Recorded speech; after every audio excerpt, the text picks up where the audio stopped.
You're listening to Where We Are, a weekend conversation on faith, politics, family, and culture, hosted by me, Michael Weir, and my wife, Melissa. We bring our wide-ranging experiences in politics, ministry, and nonprofit life to bear as we discuss the issues of the day. On this week's episode, we're going to discuss a range of news that's unfolded over the last few days. We have a new Speaker of the House. Mike Pence has dropped out, and we'll discuss a new survey on religion and values in America. You're listening to Where We Are.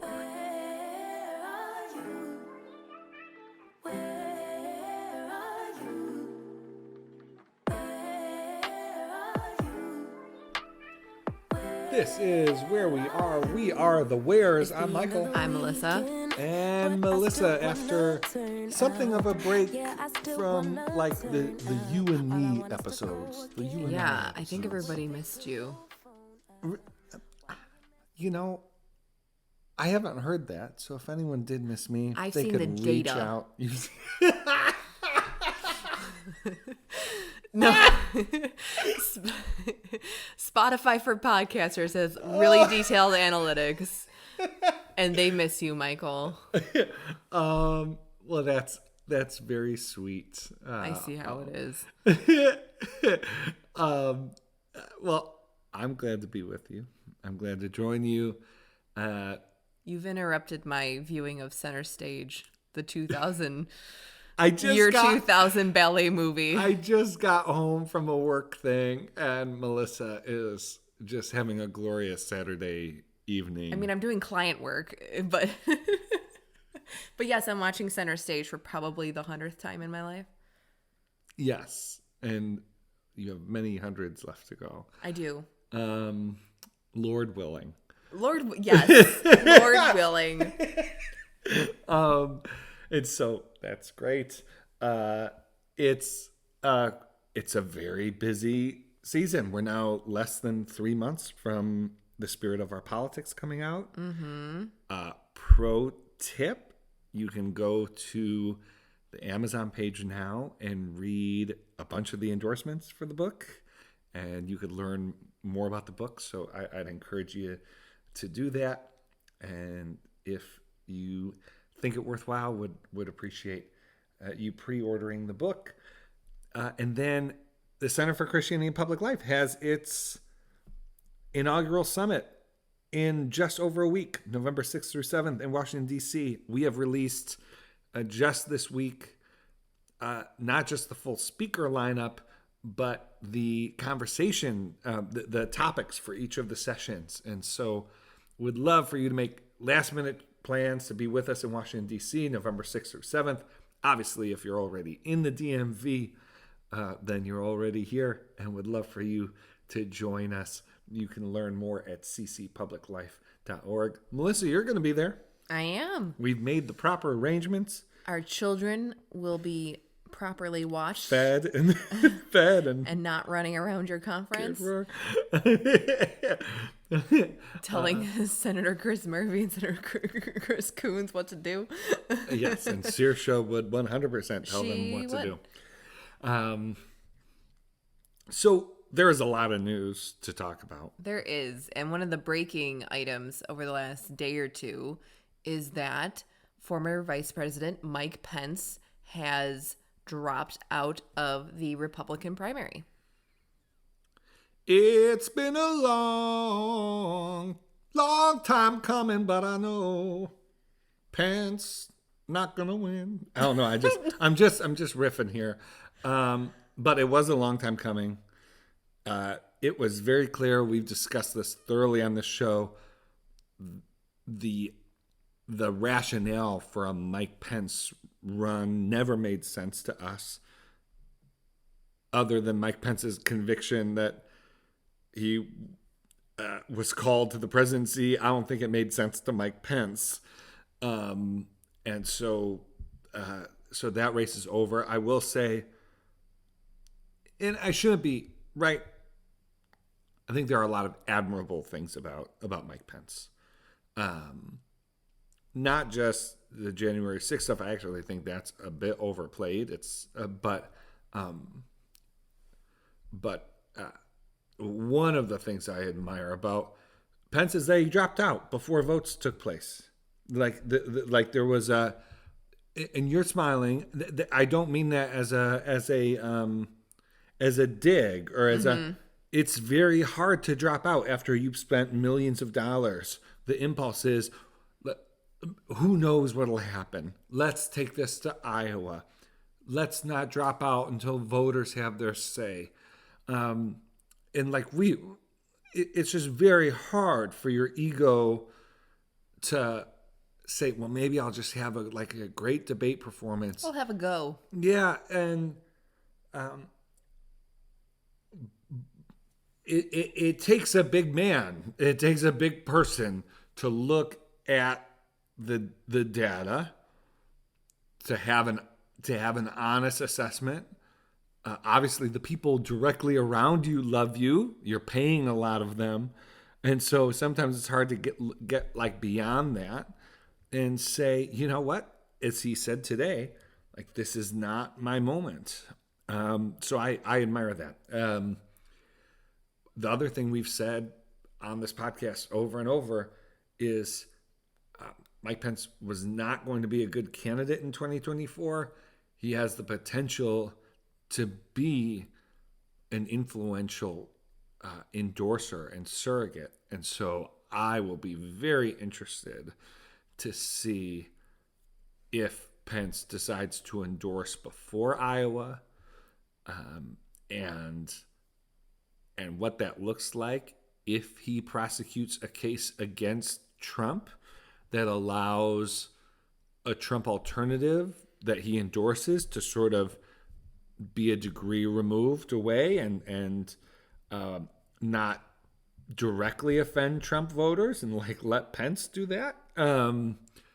So that'll be an interesting dynamic to play out. Pence a few months ago was polling as high as 8-9 points nationally. In recent polls, he's been between like 2 and 5. So his dropping out is not necessarily going to lead to like a big swing. As folks know, in terms of national polling, Trump is polling way ahead of the pack. And so there needs to be a lot of consolidation, honestly, for this to be even within 20 points. Because Trump's sitting typically around 58, 59. But this is one step towards consolidation, and we'll see how many others, drop out.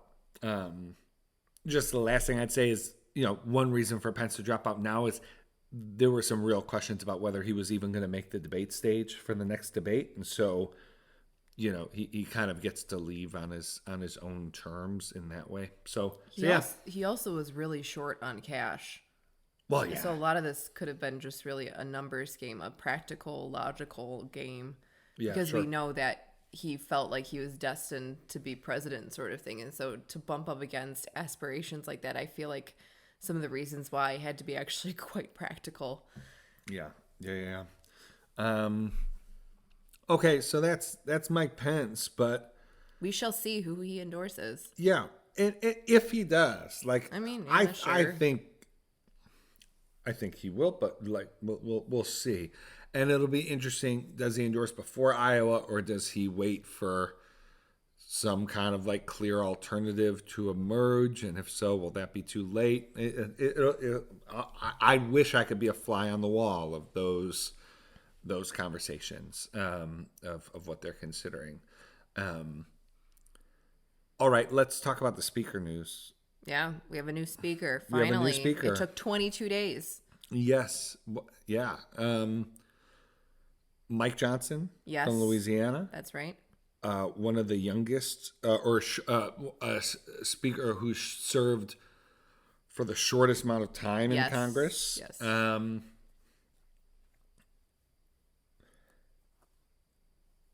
It's one of the ways Mike Johnson made it, where Tom Emmer and Jim Jordan and Steve Scalise and Kevin McCarthy couldn't is because he had been in Congress for relatively a short amount of time. He hadn't burned as many bridges as That some of is them and correct. earned as many enemies. And so that seems to be a key dynamic. It's also, I think there's this combination of his being a strong Trump supporter with having a more civil affect that makes the moderate wing of the party more comfortable. I think that has been was helpful for his rise. It is kind of an open question to me how long this lasts. They're looking. There have been rumors that there's going to be a rules change to prevent this kind of thing from happening again, but like they're going to have to pass it because they passed the rules change that allowed for this to happen. But Melissa, what thoughts do you have about not just the new speaker, but the whole, the last three and a half weeks? Well, they wasted a lot of time for getting a budget passed. We have until November 17th until the next hurdle for the government shutdown. And though, I mean, I guess perhaps the one good thing is that the Republican Party finally seems united around somebody, Yeah. at least for now in this next couple of weeks of this newest budget fight, and that Kevin McCarthy, from his own, however many voting rounds he had back in January, was always sort of fighting for his life, whereas Johnson will not have that dynamic going into these last 2 weeks before November 17th. And so that'll be really interesting to watch with at least on the surface for the last 10 minutes, a Republican Party that's a bit more united. And again, around that unity, in politics, it's always so funny to me when you get new case studies or new examples of how much personality and agency sort of play into these things, where you have he was unanimously voted in, so that means the moderate wing, the wing who had been against like a Scalise type candidate or Jordan, yeah. a Jordan type candidate, because they're members of the MAGA wing. Well, Johnson is a member of the MAGA wing, but because he didn't sort of have a aura around him, again, you like a track record, but also just like a narrative, these things sort of following him, that it was just much easier to vote for him, just because, I mean, even the media like can't cover him as they like would cover a Jim Jordan, getting the speakership. That these types of examples always I find to be pretty fascinating. But my main thing is moving on to the budget. Faffing around with all that stuff is of no interest to me. It's this government shutdown. Can they finally stop kicking the can down the road? What will November 17th look like? Yeah. I will say, just to go, to go back to the dynamics, we did do an emergency, special episode of the podcast. And, I was really clear in that episode. Well, I say I was really clear, but Democrats don't seem to be heeding my sort of, which is, exactly, this is played out exactly how we suggested it would. And Democrats are responding in the way that we thought they would, which I think is just like, right? It is, look, there's a lot to be cynical about. And look, I'm very understanding of the folks who say this is a Republican mess and, these are Republican dynamics. But look,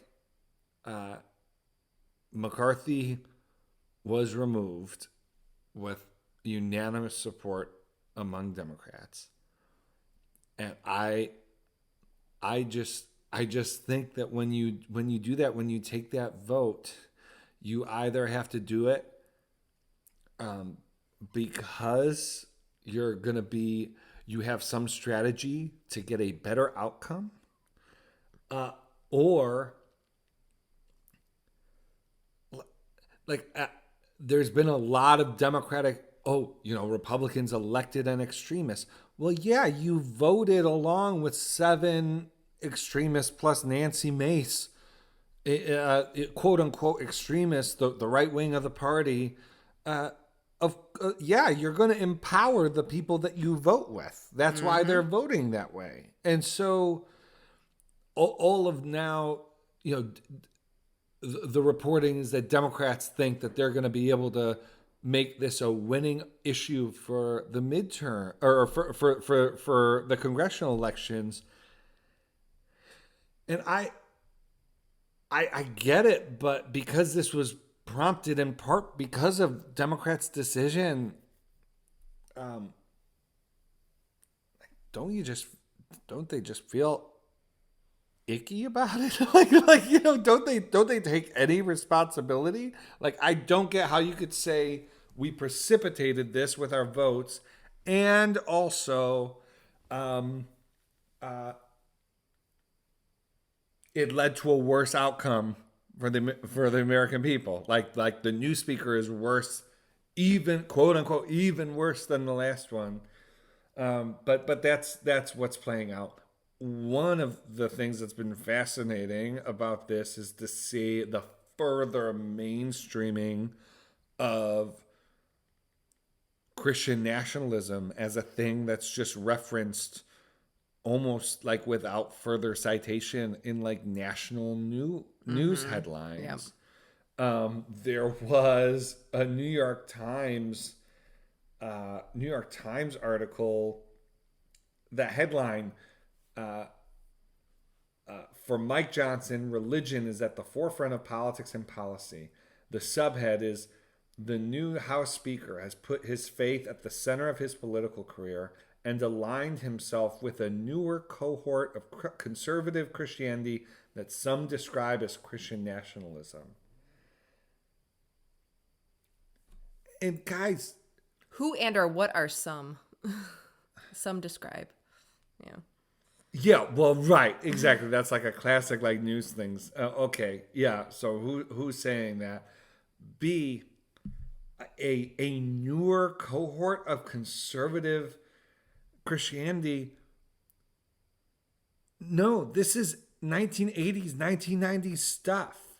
This is like the evidence for the Christian nationalism is that he thinks like school prayer, like ending school prayer is a bad idea. Yeah, that's a like mid to late 20th century disagreement. That's not new. This idea that there's a resurgence or more Christian nationalists today than 20 years ago is just such a complete rewriting and misunderstanding of religious demographics in this country, of the history of religion and politics. As we've talked on this show before, it's this sort of history began with Trump coming down the escalator. Again, we talk about this a lot. I don't want to beat a dead horse here. But in order to properly respond to this moment, we need to just have our facts straight and not conveniently rewrite history. Mike Johnson was at ADF. That's where his career was made. ADF is a legacy religious right institution. The idea that in order to scare people, we need to claim that this is new, that this isn't just the religious right that progressives have been rallying against for decades. This is Christian nationalism. It just all seems so silly, Melissa. It all seems so contrived, and again, it neglects reality. Like Mike Johnson, to me, is just a movement, religious right conservative, and that's core to understanding the religious political dynamics in this country. Not, oh, there's this new thing we need to define and study and it's no, it's the 1990s, fam. The NSYNC and the religious right are still around. Okay, it's you live you. The other thing, this is a redux of, right? Newsweek runs a cover story. I think it was in 2000 or 1999 or something like that. God is dead. And then, oh, George W. Bush emerges on the scene. Who is this guy? He has a conversion story. Jesus Christ is his favorite philosophy. What is this newfangled religion? I thought that stuff was going out. Well, no, it's not going out. We live in a deeply religious country with a lot of religious conservatives. George W. Bush didn't come out of nowhere. Mike Johnson has not come out of nowhere. These are folks, in Mike Johnson's case, who have been cultivated by institutions and a network of individuals that didn't just spring up, and their ideas didn't just spring up. So it's just like, I've seen so much awful reporting, and I've seen so many progressive attacks, and even like, this new center right sort of folks who want to act like this stuff is new, like attacking Mike Johnson for saying that there was an article that I thought really significantly misquoted Mike Johnson. He said in his speech as he became speaker that, God appoints leaders. And he said in the speech, he appointed all of us. Now, you could disagree with that, but you're going to find that expressed at victory speeches and election night speeches on both the left and the right. You're going to find that idea throughout American history. You're going to find it attached to a whole range of political perspectives. And so when there are efforts to say, see, this is Christian nationalism, like people who have a memory, people who have the perspective that God appoints leaders. That's not saying that every leader is that God supports everything that they do. That's not the point of the idea, and I think it's contested, whatever. But to put all the focus there, this is the danger of Christian nationalism, means that you're signaling to millions and millions of Americans that you're just playing a game, and you're just trying to spin to make religion a foil. And there are real fights that we need to have. Like, there are real disagreements we need to have with Mike Johnson's policies on a whole, and on a whole number of fronts. That these sort of like fake battles, these sort of made up or just sort of contextless, this sort of contextless fear mongering is just not helpful. And people do it in the name of, combating extremism or promoting pluralism. But when you don't have your facts straight, and when you're playing loose with the facts, then efforts made in the name of reducing division actually exacerbate it.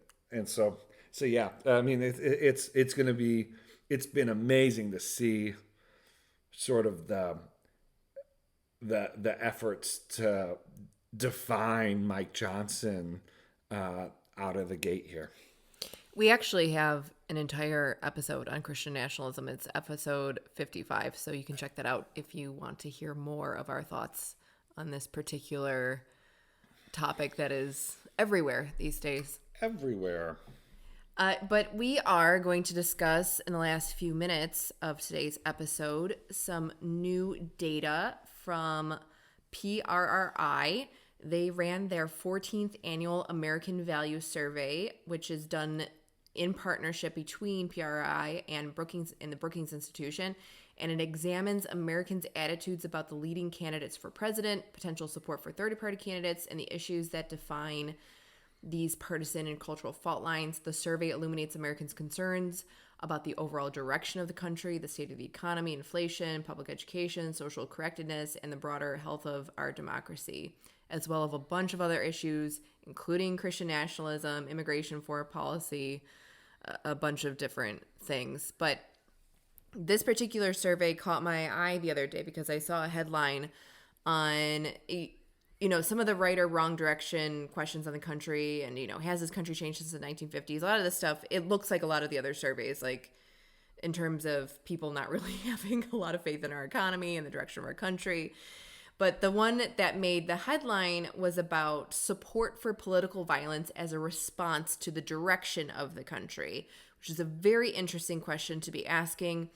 And PRI says that it has asked this question around support for political violence in 8 separate surveys since March of 2021. So that's just the last 2 years, 2.5 years. And this current survey is the first time that support for political violence amongst Americans has peaked above 20%. So what they mean is that 23% of Americans agree, in quote, because things have gotten so far off track, true American patriots may have to resort to violence in order to save our country, end quote.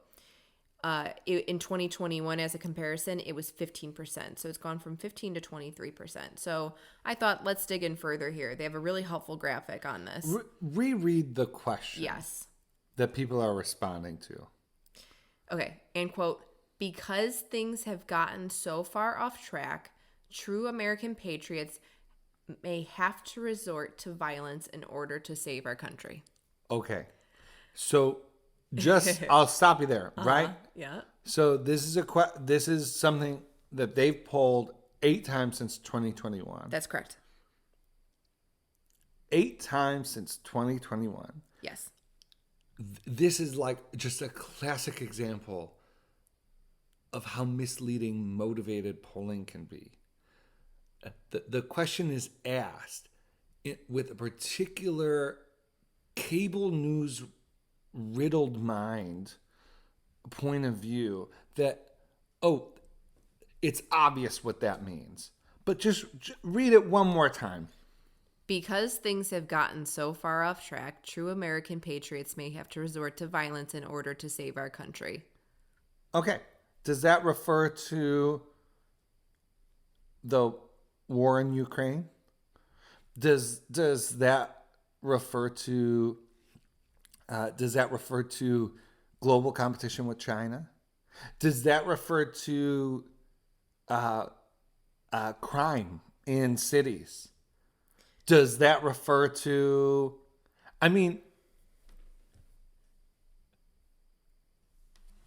these numbers are reported out as if,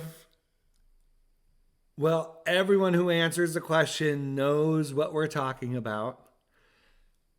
Obviously, we're talking about January 6th, but January 6th isn't referenced. Also note, the question is coded to appeal to conservative sensibilities. So they use the term, American Patriots. So it could have said, you get completely different results to the question if you say things have gotten so bad in this country, those committed to social justice may need to resort to political violence to correct wrongs. You'd get a completely different answer. But again, the question is, what is that actually testing? What is that actually showing? Is it political violence, proclivities toward political violence? I don't think so. You're testing the power of polarization at the very same time that you're advancing. What you're doing is somehow like highlighting extremism so that it can be combated. No, you're intentionally inflaming these extreme responses. And that's before we even get to the most egregious aspect of this, which is, Melissa, this question about political violence comes out of at the end or in the middle of a battery of questions. The question directly preceding it is about government satanic sex trafficking rings. A question earlier is about transgenderism in schools. And so, like, this is just manipulative polling at its most manipulative, at its most sort of transparently coercive, which is you ask all of these questions and frame all of these issues that set a context for the question. You propose the idea that there are kids trapped in satanic government-supported sex trafficking rings.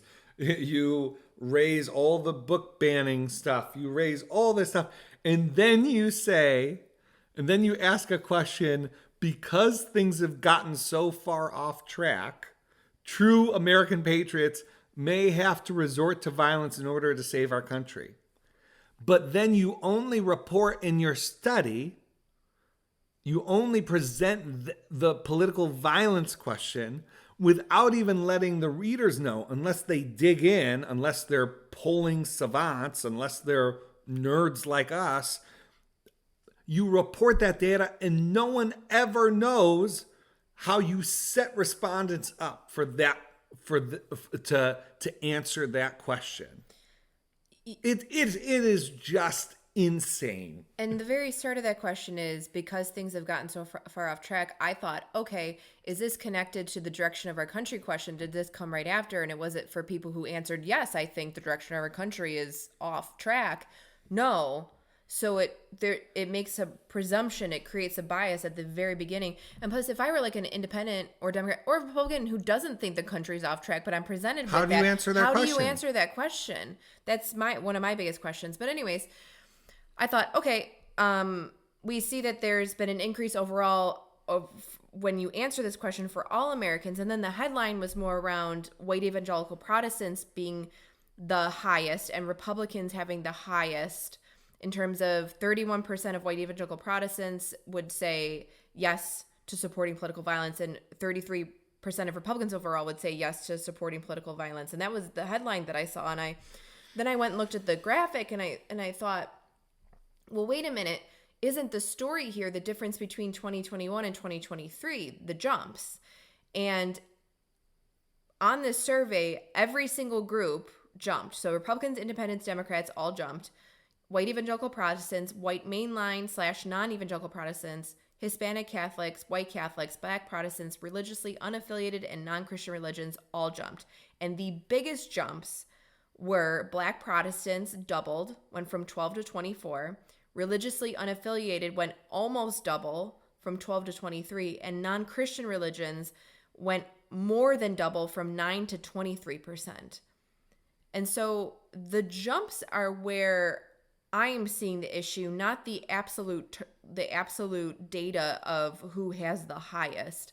And so I thought that the headline was really interesting, but the story isn't there. The story is, if you were to take this question as being better formed and not created in a sort of biased vacuum of wild questions being asked before it, the jumps across the board would then be alarming to me. But I don't know, again, with these surveys, and Michael and I know if you're a regular listener, you know that we've heard us talk about polling constantly, any kind of polling really, that lately over the past 2 years, we've just noticed that there's a lot of polling from all kinds of sources that just is not up to snuff and creates more questions than actual answers. But the headlines would make you think that we have answers. Well, yeah. I mean, it is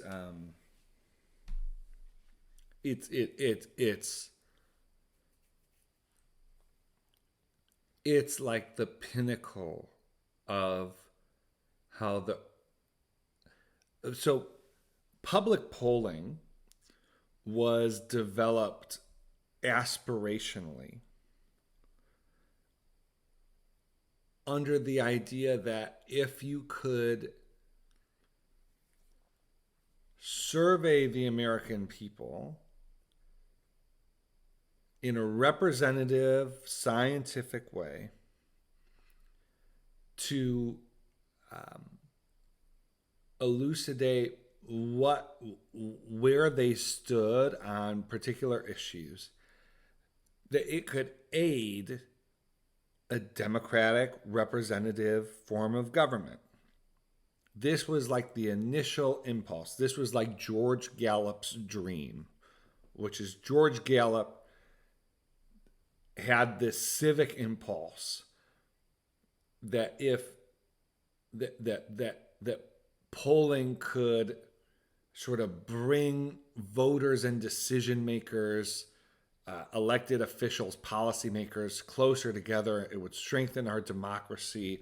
It would strengthen the sense of representation that individuals felt, because decisions would better reflect their views and those of their community. That was the original goal of polling, and this is what it has become, which is manipulating public opinion to drive a particular narrative. And so instead of voters and Americans feeling closer to elected officials, feeling more represented, having their views sort of accurately reflected in reporting and in policy decisions, you instead have the intentional manipulation and really like misrepresentation of where the American people are, creating a sense of estrangement and promoting anti-democratic ends and sort of anti-democratic sort of sentiments and developments, and it's just like, it just burns me up, because if all you wanted to do was to get a sense of whether society is becoming more prone to political violence or less prone to political violence, there are like more direct ways to do it. You don't need to play all these games, but you just look at the top line questionnaire and you go, oh, this is like not even, this isn't a mistake. This isn't, no, this is constructed to actually get in between a reasonable sort of representation of voters and a preferred narrative for whatever reason. I could speculate on why this is preferred. I mean, one reason is we got a whole bunch of headlines about who's most inclined to violence. And here's just the last thing I'd say. We've spent like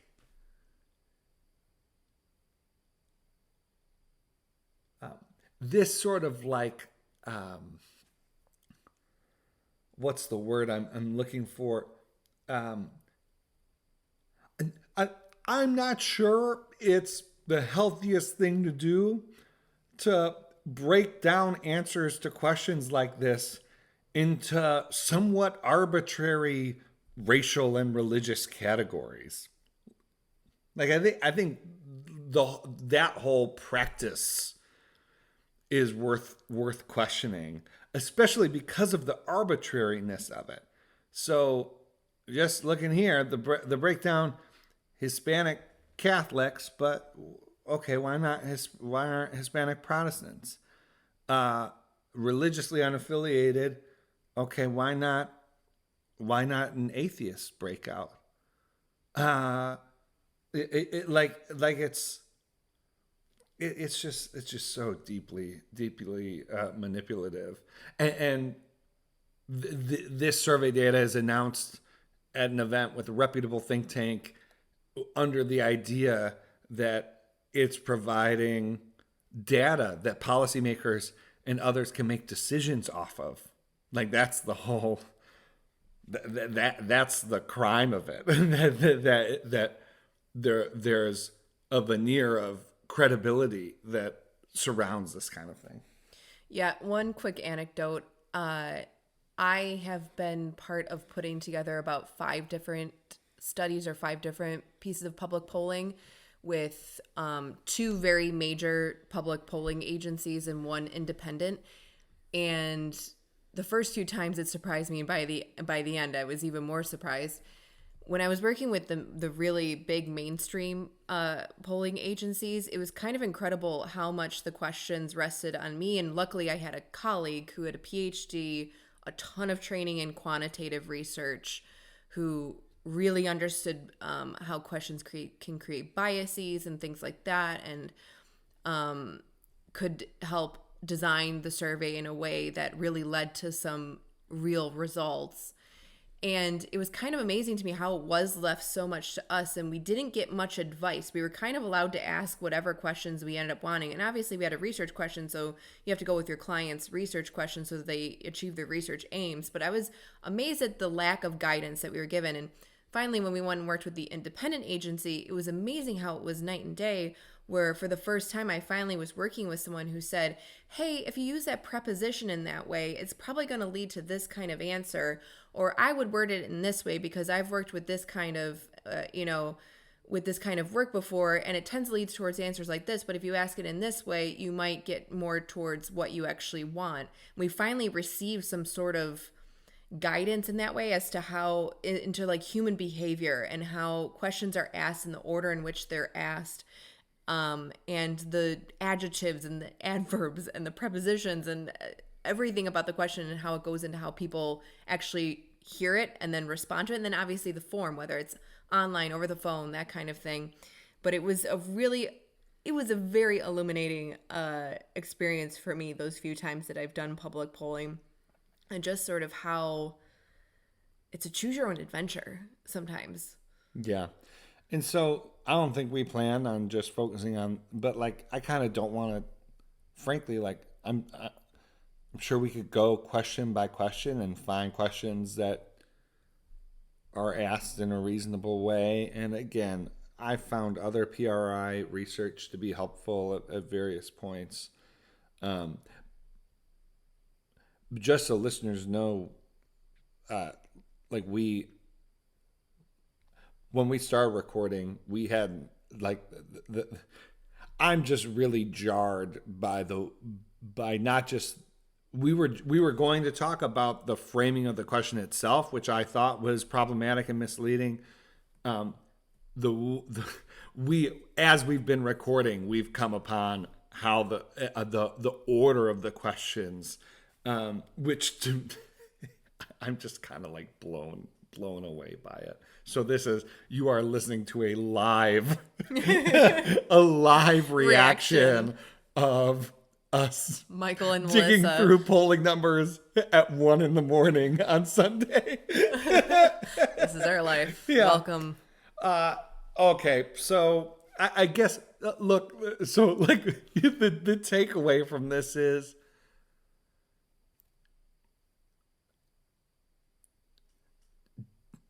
don't fall too easily, too immediately for what seems to be authoritative, science, data-based. I think for Christians, we're in a time right now where a lot of Christians feel like, gosh, there were so many things I missed. I thought, maybe I had a rose-colored view of the church or this or that at one point, and I am just starting to realize now that there were things that I missed. That there were things that were wrong. There were things that were tolerated that shouldn't have been tolerated. And so now we're in this moment where it's kind of a new kind of confirmation bias, where I think folks can be too ready to adopt whatever critique is being leveled without much discernment and without much. There's sort of an assumption of guilt, or like an assumption that, well, I people made critiques before and I didn't listen to them, and now I think that they were right about those critiques. So now whenever people make critiques, I'm going to assume they're right.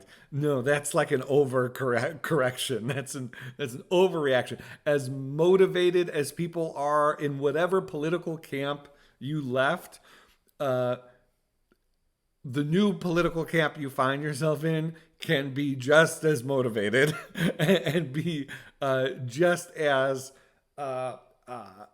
blind to their own biases, and like, frankly, so can we. And so I just encourage people to be careful about, especially in this sort of rapid fire news environment where we read this tweet that has a new sort of data finding, new sort of accusation, and we go, well, yeah, that sounds right, and then we start repeating it, and then it's like, oh no, if you actually look at the survey, it's based on a sample size of 240, or the questions that the way the survey was constructed, it seemed designed to elicit this particular response, while similar questions that weren't designed that way got a different response.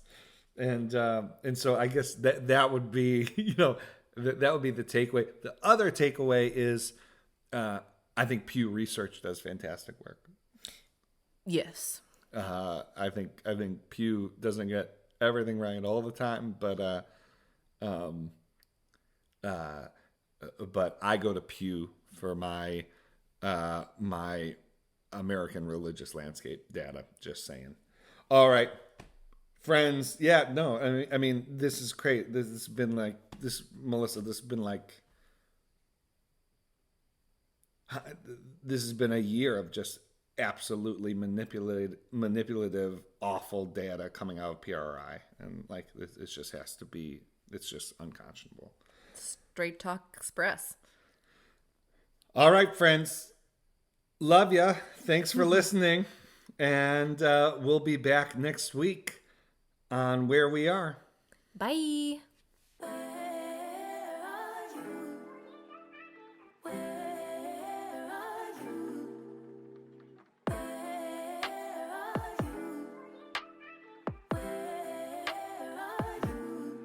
It's the end of the weekend, but I still wanna turn up. Yeah, I still wanna turn up. All I want is to go again, but you ain't picking your phone up.